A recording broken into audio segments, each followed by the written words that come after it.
Hi, everybody, and welcome to the Nature of Teaching Professional Development webinar series. My name is Lauren Teamy, and I'm the Ag and Natural Resources Educator for Purdue Extension out of Delaware County. Today's webinar is going to cover two units on food waste. The first one is Food Waste and Natural Resources, which is FNR-558, as you see here. And then we're also going to cover the unit on transporting food waste, which is FNR-609. This is going to be a 30-minute webinar offering multiple lesson plans that are going to teach students about how food waste and transporting food and also transporting food waste impacts the environment and climate change. Joining me today is John Hawley, the Ag and Natural Resources Educator, as well as the Community Development Educator for Purdue Extension out of Dearborn County. John's also the supporting partner for the National Farm to School Network. Today, he's going to be introducing the units, followed by some videos of the individual lesson plans. I'm going to finish the webinar out highlighting additional resources and then also the procedure to obtain your certificate of completion for this webinar. So with that, John, I'm going to hand it over to you. Thank you, Lauren. I appreciate the introduction. As Lauren said, my name is John Hawley with Purdue Extension here in Dearborn County, as well as the National Farm to School Network. Really excited to discuss our unit Food Waste and Natural Resources as part of the Nature of Teaching curriculum. I've had the opportunity to teach both of the lessons within this unit that we'll discuss today, and they're some of my favorite. They're hands-on, they're engaging, and they're going to provide you as a teacher with the opportunity to really drive some important points home about how food waste interacts with our natural ecosystem, the environments around us, and how our natural resources are impacted every day by food waste. We'll go through both lessons, as I've already mentioned. We'll discuss the targeted grade levels and standards that are met by these lessons. We'll discuss the estimated time for each lesson, the required materials, as well as the procedures for the hands-on activity. But with that, let's go ahead and I'll do a new share on my screen here. And we will take a look at our lesson number 1, which is Producers, Consumers, and Natural Resources. As an overview, I've already mentioned this, both of the lessons are going to be roughly about 45 minutes. That's the estimated time. That should help you out as a teacher as far as planning your class periods and so on. I always advise the instructors for this lesson and for a lot of our lessons in the Nature of Teaching program, to use the vocabulary as much as possible. These vocabulary terms are included for a reason and are oftentimes great reference points throughout the lesson for you to include. So in these two lessons, we'll have agriculture, natural resources, producer, consumer, food production system, post-harvest, and food processing. Once again, those are going to cover both of the lessons, but we're just discussing lesson number 1 right now. But let's go right into it. As a reminder, each of our units has teacher's notes included, and most of these are directly applied to each lesson. So for lesson number 1, Producers, Consumers, and Natural Resources, you can actually see the vocabulary. You've got a few options on how to use it. I would advise writing it on a board somewhere, putting it on a big sticky note where you can make a reference throughout the lesson to it, and maybe even asking your students to write down the definitions or the vocabulary words in their own individual journals for reference throughout the lesson and maybe even with our homework. So you can see all the reference materials listed here, the resources, but let's go right into lesson number 1, Producers, Consumers, and Natural Resources. A few required materials for this lesson. There is a video titled Who Made Your Breakfast included with this unit. It's a great interactive video for driving the message home of why does this matter in the first place? You're going to find students, maybe they don't eat breakfast every day, but they probably like breakfast foods. And so you can use different relevant examples with your students to drive this message home of the impact of food waste on those natural resources and, the actual breakfast items that they like to eat. There is a video worksheet for you to consider. It's optional, but I do really like that video worksheet that's included. I would advise using it if possible. There are pre and post tests with this lesson, so keep that in mind. You will want to administer the pre-test before teaching and the post-test, the conclusion of the lesson, to gauge learning throughout. You want to make sure every student has a writing utensil, 4 copies per student of the food sheets. All of these things are included within your unit packet. 4 copies of each of the resource card sheets per student, and 3 sheets of the food money per student. You can see what these look like right here. but they are included in the back of your manual, your teacher's packet right there. But you can see what the food cards look like, the resource cards, food money, and food signs. And that will be starting on page 16 is where you can find the activity cards. But let's actually walk through the procedure here. So as I mentioned, you're going to start out with the pre-test.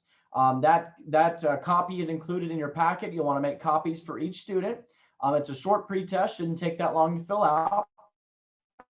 The importance of using the vocabulary words cannot be understated. Introduce the terms agriculture and natural resources. Once again, those definitions we just looked at in your teacher's notes. You'll find as you go through the lesson, there are good points to be made and good references for agriculture and natural resources throughout this lesson. So just make a note of that as you're scripting down what you're going to be talking about, how you're going to be presenting this lesson. And then actually present the video, Who Made Your Breakfast? If you have a 5th grade class, the students can use their calculator to perform the calculations. The explanations for the calculations are included in your teacher's notes, so keep that in mind. And then using that optional video worksheet or notebook paper, that's what the students can actually write and do the math on. Next, you want to introduce your other 2 vocabulary words, producers and consumers. Once again, reference your teacher's notes for those definitions. You'll have the students actually complete the activity. So the directions for this are on pages 6 and 7. So just the next page over, you'll actually see the lesson instructions step by step. We're not going to go through those step by step, but I want to make sure you understand the procedures. Review the important concepts by asking the students several questions. The first could be, what resources go into producing and purchasing food? You could mention water, you could mention fertilizer, soil, sun, air. As optional bonuses, mention renewable versus non-renewable resources. Ask the students, what kinds of foods require the most natural resources to produce? As a bonus, do a little research on your own if you have the time, and include other parts of the lesson as far as looking up how much soil or how much water it takes to produce an almond or an apple, and compare those if you'd like.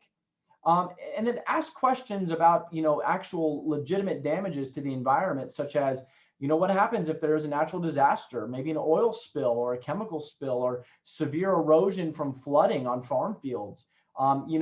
Really get the students thinking about what impacts could be made. Farmer needs soil to produce his or her vegetables and crops. And if they lose that soil through erosion, well, what do? How does that impact how much food comes to our plates? These are all things that get students using critical thinking and learning and on their feet, getting those knee-jerk responses from the students to kind of gauge where they're at as far as their learning and this biology field subject goes.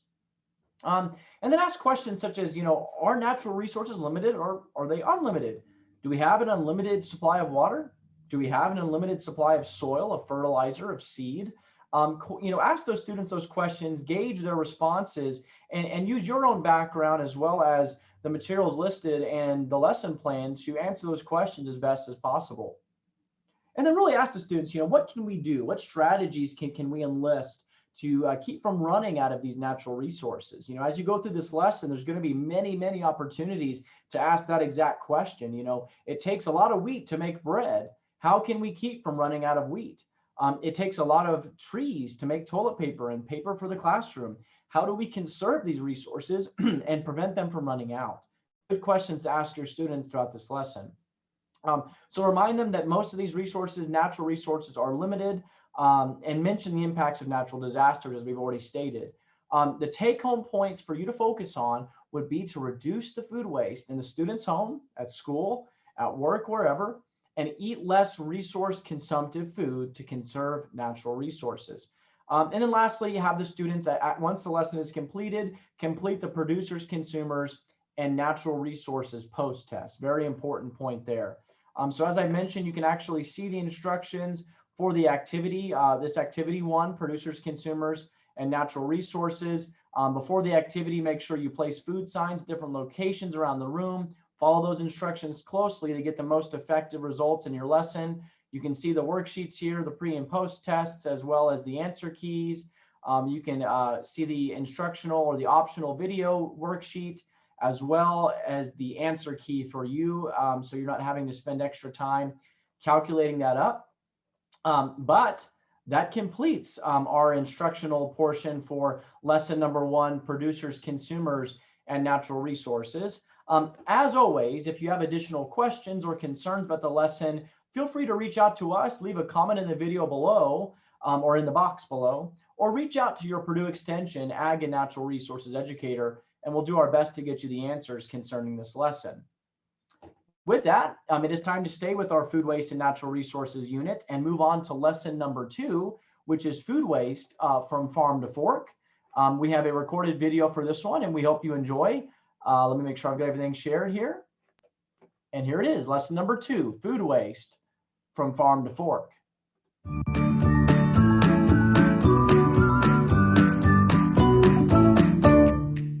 Hi everyone, this is John Hawley with Purdue University Extension and the Purdue University Nature of Teaching program. Today's lesson is going to be Unit 2, Food Waste from Farm to Fork.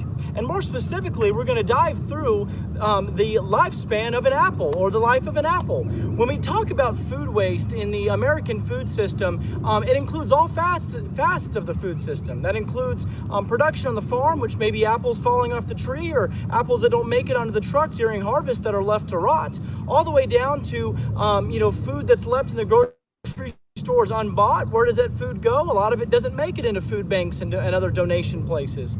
And then lastly, sometimes we just buy too much. When we go to the grocery store and we think, oh, 5, 6 apples sounds good, we get to the end of the week and 2 of those apples we ate, but the rest we let go bad. So food waste impacts every single part of the food system, and we're going to learn today about how at the end, only 36% on average of our apples actually end up being consumed. So we hope you enjoy this lesson. We hope that it instills questions within you about how can I do more to waste less? How can I do more to help farmers waste less? And what can I do to encourage grocery stores to only stock what they need and perhaps put in new practices to donate more product as quickly as possible so that we don't waste more food in the food system. So we hope you enjoy the lesson and thank you for tuning in.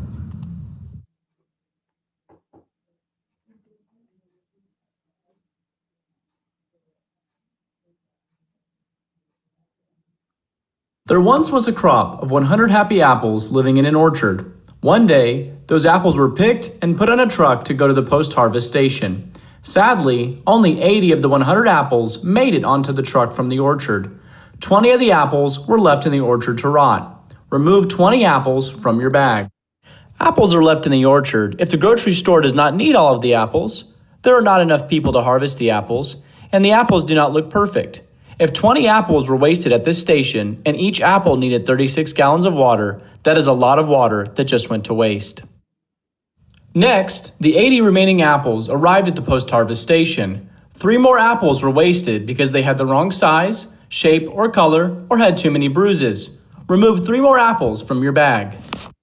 If 3 apples were wasted during post-harvest and each apple needed 36 gallons of water, that is a lot of water that just went to waste. At the processing and packaging station, some bruises were removed and stems and cores were removed from some apples so the apples could be included in fruit trays. Only 1 apple was lost at this station. Remove 1 apple from your bag. If 1 apple was wasted during processing and packaging, and that apple needed 36 gallons of water, that is a lot of water that just went to waste. Next, the apples went to the grocery store, where they looked perfect and ready to be purchased. But after a while, some of the apples that had been there a long time started to look dull. Their colors changed, and some bruises appeared on their skins. The grocery store had ordered too many apples. The apples went on sale, but some of them were never purchased because people want their apples to look perfect. Sometimes, overripe apples can actually be sweeter than perfect-looking apples and can be used to make baked goods and applesauce. 12 apples were wasted at the grocery store. Remove 12 apples from your bag.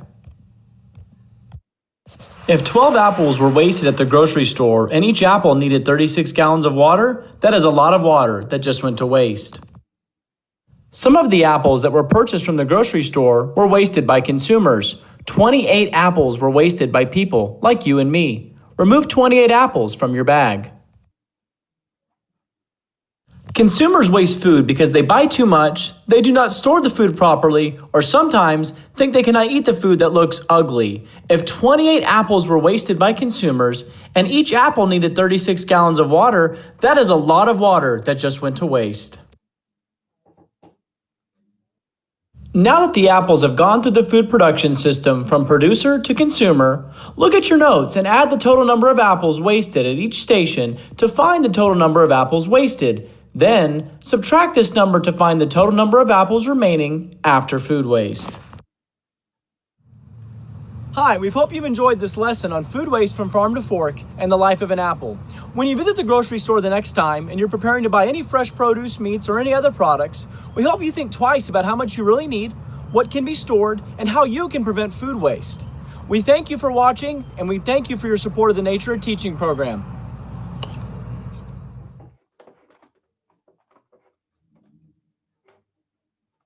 All right, sorry about that, folks. Let's go ahead and go to lesson number 2, food waste from farm to fork. We've got a pre-recorded lesson outline, and we'll start right here.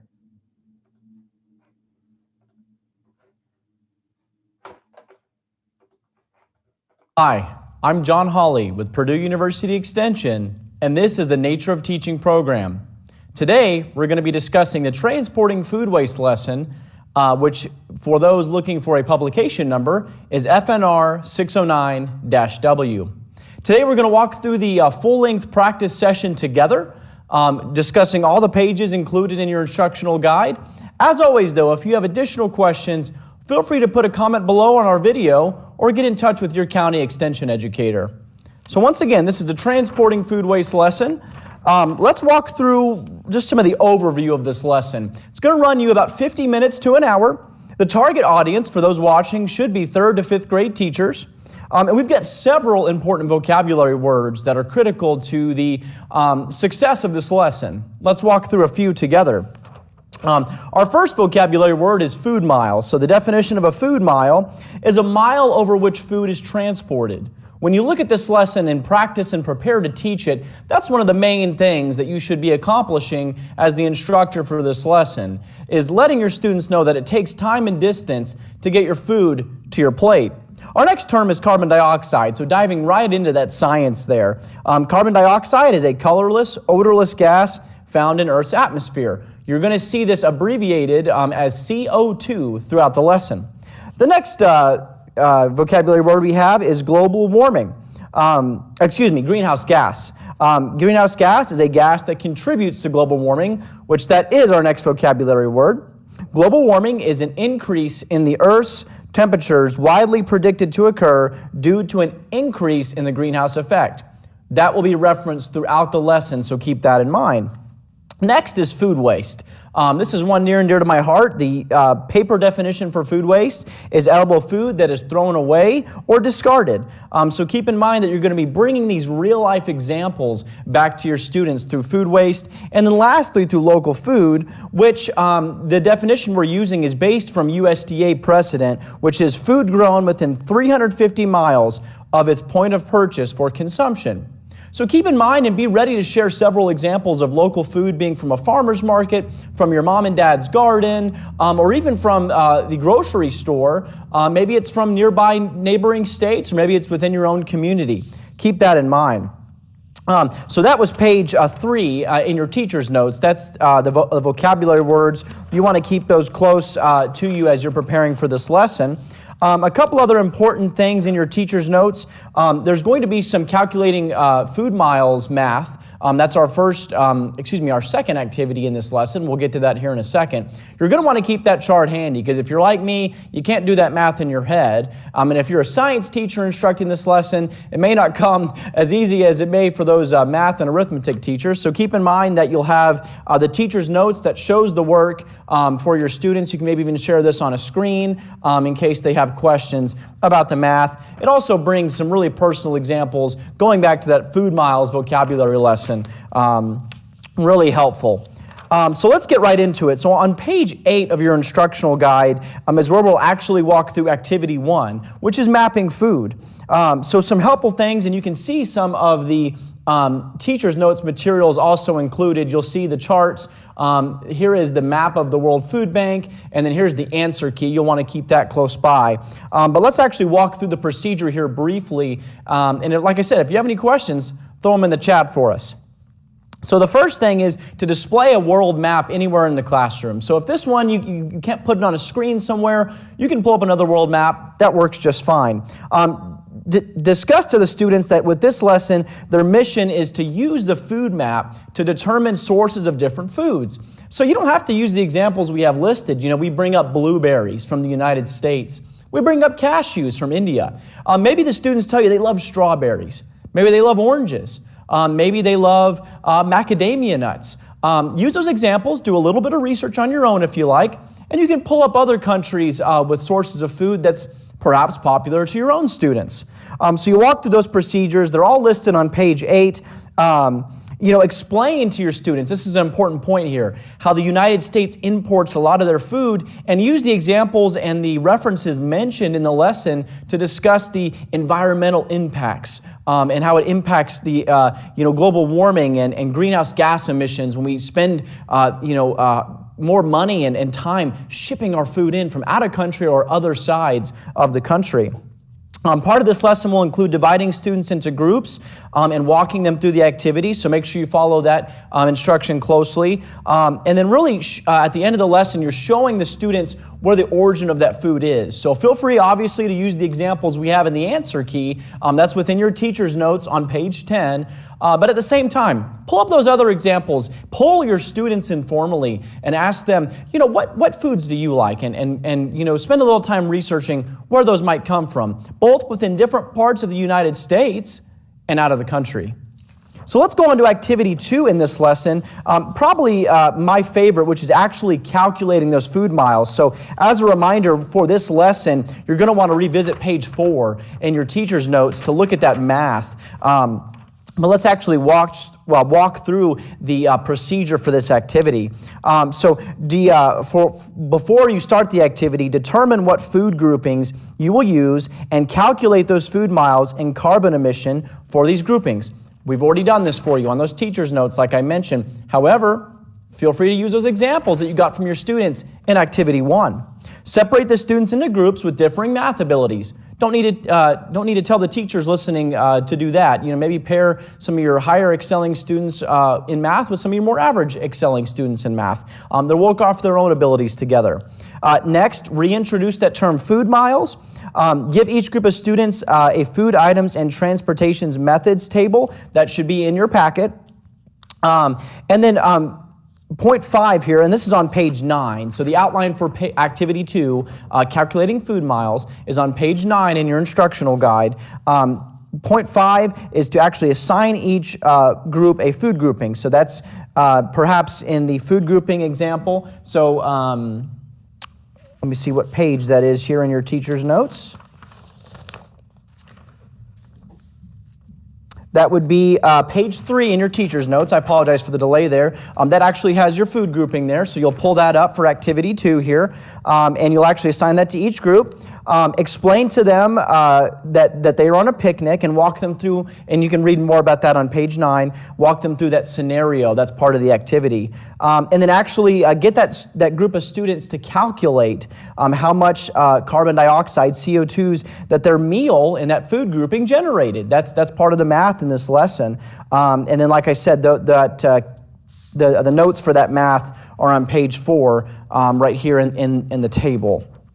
And then lastly, go on and have students share, and then, explain to the students that the average person's diet, this is an important number, page 9, the average student's or person's diet emits 2,545 kilograms of CO2 into the atmosphere every year. I find with my lessons that putting up big numbers like that really gets the students' attention. So you may want to write that on the board. I probably should have written that on my board here for you, but write that number on the board to share the impact of this lesson with your students.